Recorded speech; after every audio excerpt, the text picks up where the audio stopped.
Logos quiz 2026 ഭാഗമായ 1 Samuel 2 അധ്യായത്തിലെ ഹന്നായുടെ കീർത്തനം എന്ന ഈ ഭാഗത്തിലെ ഓരോ വാക്യങ്ങളും വായിച്ചുകൊണ്ട് ആ വാക്യങ്ങളിൽ നിന്ന് ചോദിക്കാൻ സാധ്യതയുള്ള ചോദ്യങ്ങൾ നമുക്ക് ഇന്ന് പഠിക്കാം.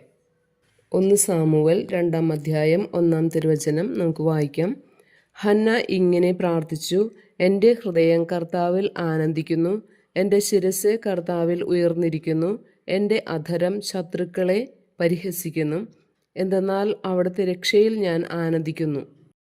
ഇതിൽ നിന്ന് പ്രതീക്ഷിക്കാവുന്ന ചോദ്യം: എൻ്റെ ഹൃദയം കർത്താവിൽ ആനന്ദിക്കുന്നു, എൻ്റെ ശിരസ്സ് കർത്താവിൽ ഉയർന്നിരിക്കുന്നു, എൻ്റെ അധരം ശത്രുക്കളെ പരിഹസിക്കുന്നു. എന്തെന്നാൽ അവിടുത്തെ രക്ഷയിൽ ഞാൻ ആനന്ദിക്കുന്നു. ഇങ്ങനെ പ്രാർത്ഥിച്ചത് ആര്?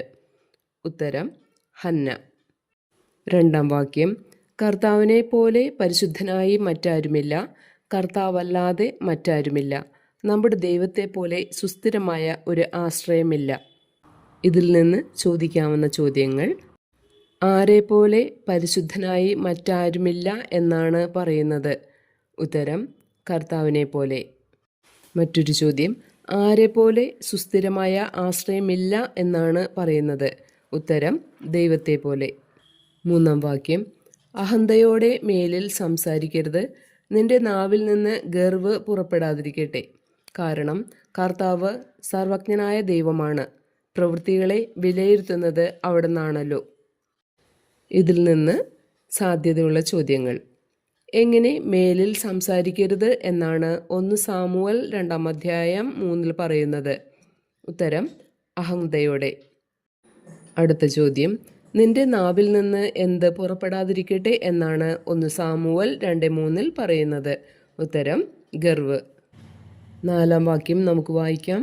വീരന്മാരുടെ വില്ലുകൾ തകരുന്നു, ബലഹീനരാകട്ടെ ശക്തി പ്രാപിക്കുന്നു. ഇതിൽ നിന്നുള്ള ചോദ്യം: വീരന്മാരുടെ ഡാഷ് തകരുന്നു, ഡാഷ് ശക്തി പ്രാപിക്കുന്നു. ഉത്തരം: വില്ലുകൾ ബലഹീനരാകട്ടെ.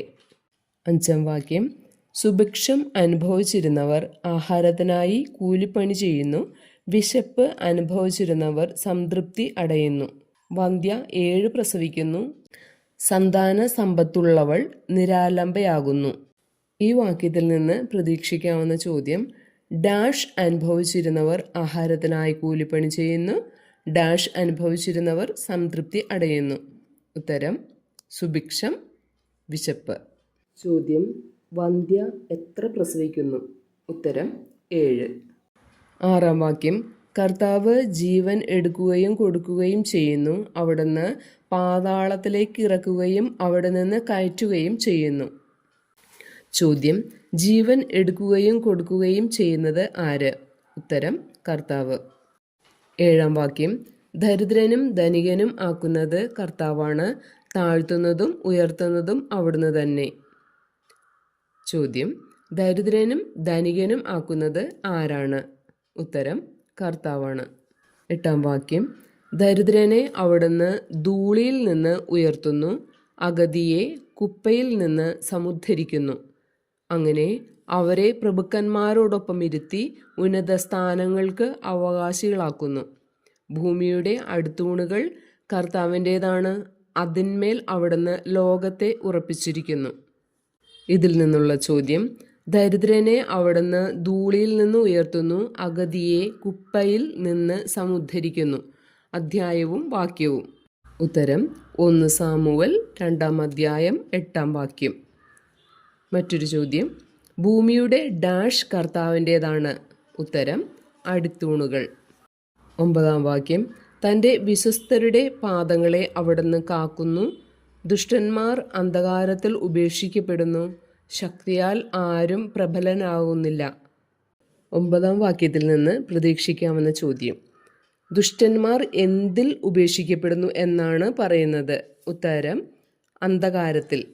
10 വാക്യം: കർത്താവ് പ്രതിയോഗികളെ ഛിന്നഭിന്നമാക്കുന്നു, അവർക്കെതിരെ ആകാശത്തിൽ ഇടിമുഴക്കുന്നു, അവിടുന്ന് ഭൂമിയെ മുഴുവൻ വിധിക്കും, തൻ്റെ രാജാവിന് ശക്തി കൊടുക്കും, തൻ്റെ അഭിഷിക്തൻ്റെ ശിരസ്സുയരുമാറാക്കും.